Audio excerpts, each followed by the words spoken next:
passer peut-être alors justement la parole à Mme Tinette Hamès, mais on va passer plus dans les projets qui sont en route. 6 projets vous seront présentés. Le premier, ce sera Tinette Hamès, municipal de l'urbanisme à Renon, va nous présenter, si je trouve mes fiches, c'est la gare de Renon et le tram. Merci Monsieur Eblinger. Bonjour. Je souhaiterais rebondir en fait sur tout l'enthousiasme qui vous a été montré par Madame Huguenin, syndic de Renon et présidente du schéma directeur de l'Ouest lausannois, qui vous a beaucoup parlé de contraintes et de collaboration entre les communes.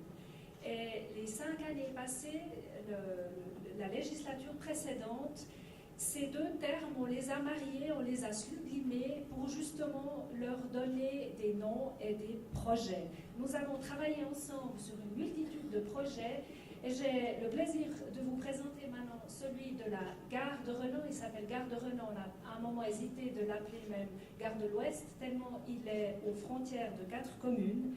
Celui de la gare de Renon et celui du tram qui traverse toute cette portion d'agglomération pour se rendre à Lausanne.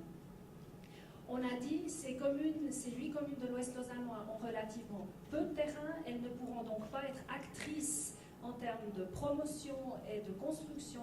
Par contre, leur outil, c'est la planification et c'est aussi l'offre des infrastructures. Et les exemples dont je vais vous parler maintenant, c'est exactement ça, 2 infrastructures au service de toute l'urbanisation qui va venir. Voilà, merci. Vous avez là une image vue d'avion, une orthophoto du site de la gare de Renon. Un petit point au milieu d'un site complètement urbanisé. Vous avez là la gare de Renon qui a été construite le siècle d'avant encore, en 1875. Et à l'époque de sa construction, elle a été là pour permettre l'industrialisation de ce secteur qui a été le début finalement de tout l'Ouest lausannois et qui était surtout aux limites des villages qu'elle desservait. C'était ni à Renon village, ni à Écublanc village, ni à Crissier, etc. C'était vraiment loin de tout. L'évolution et l'industrialisation qui a accompagné cette gare fait que maintenant elle se trouve au centre de tout cela. Vous avez ici, on n'a pas montré ici, contrairement à l'image d'avant, on n'a pas montré les limites communales, mais c'est un projet porté par 4 communes, Bussigny, Chavannes, Crissier et Renon, parce qu'elle se situe effectivement aux frontières de ces 4 communes.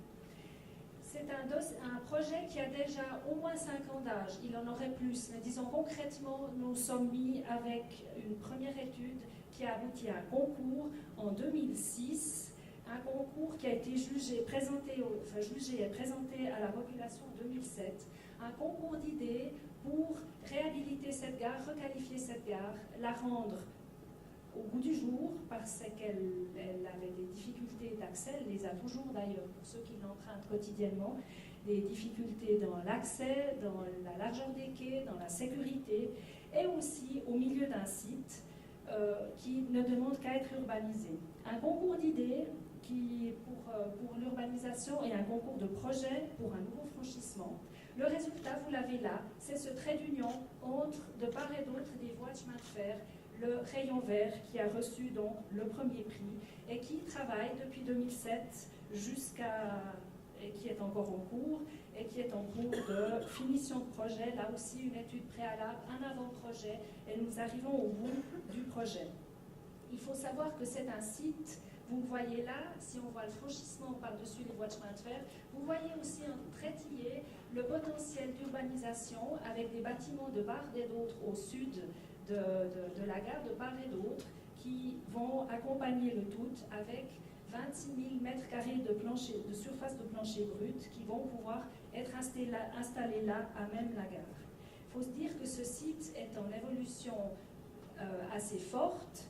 Si, en début d'études, en l'an 2006, on estimait le nombre de passagers qui transitaient par cette gare à 6 000 passagers, c'était une estimation, les comptages n'avaient jamais été faits, c'était un peu le chiffre qu'on avait et qui paraissait être le bon. Lorsqu'on a fait des comptes, c'était bien plus que ça, c'était 4 fois plus, c'était 23 000 passagers jour qui passent par là.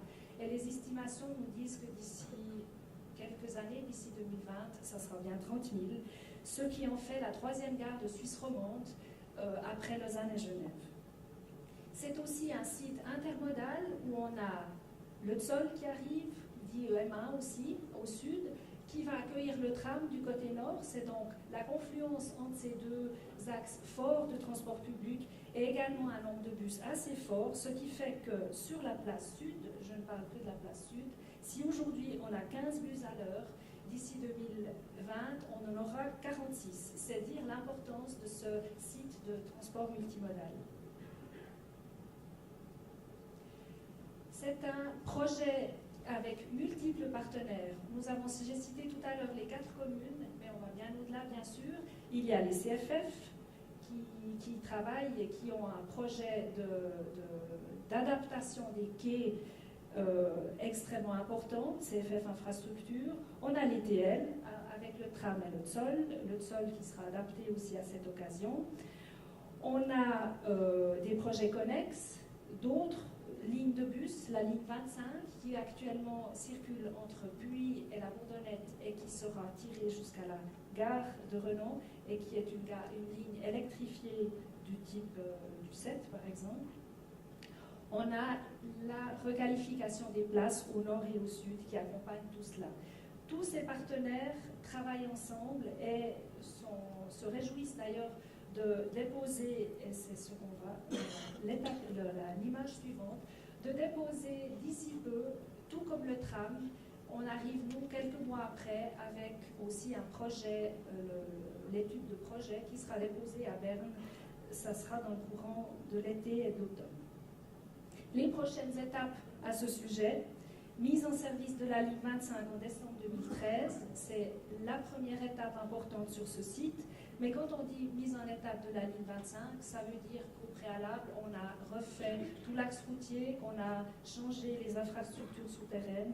Donc, objectivement, le chantier démarre en fait cet automne. En 2014, ça sera du côté nord, début des travaux du tram, place du Nord, et la mise en double sens du 14 avril qui l'accompagne. Fin 2014, mise en service du nouveau passage inférieur, c'est en fait le remplacement du passage inférieur. Et puis, entre 2015 et 2018, c'est la partie immobilière qui commence avec la démolition et la reconstruction du bâtiment ouest. Et dès 2019, la construction du bâtiment CFF Est. Et la passerelle elle-même viendra en fait à la fin des travaux d'élargissement des quais dès 2018. Et on peut estimer, grosso vu depuis ici, que l'inauguration du tout pourrait se faire en 2019.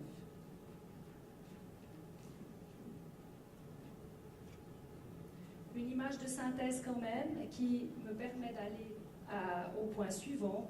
Si avant on a vu la place sud, ici on voit la place nord qui va être réservée au transport public et à la gare. Et on voit ici les bus et surtout le tram. Le tram qui arrive à la gare même, c'est d'ailleurs un des points forts de ce projet, c'est que c'est l'unique endroit où on a un lien direct entre le tram et la gare. Et on voit même que le tram et le train partageront un quai, le dernier quai, pour permettre un transit plus facile. C'était l'image du haut et l'image du bas, c'est du côté sud, c'est l'entrée de la passerelle avec une place importante donnée à la végétalisation, d'où le nom rayon vert. Le projet a gagné notamment aussi avec cet aspect-là, de permettre de requalifier assez fortement ces espaces qui sont souvent ressentis comme très minéral et très béton. Voici, c'était donc la présentation du projet de la gare, où ces communes ensemble ont vraiment saisi l'opportunité du programme d'agglomération et surtout du fonds d'infrastructure pour se lancer résolument dans ce projet. Si les communes finalement portent surtout le franchissement et la réalisation des places, il faut savoir que le plus gros morceau va être porté par la Confédération avec et CFF Infrastructure, avec la réalisation de la réhabilitation de la gare.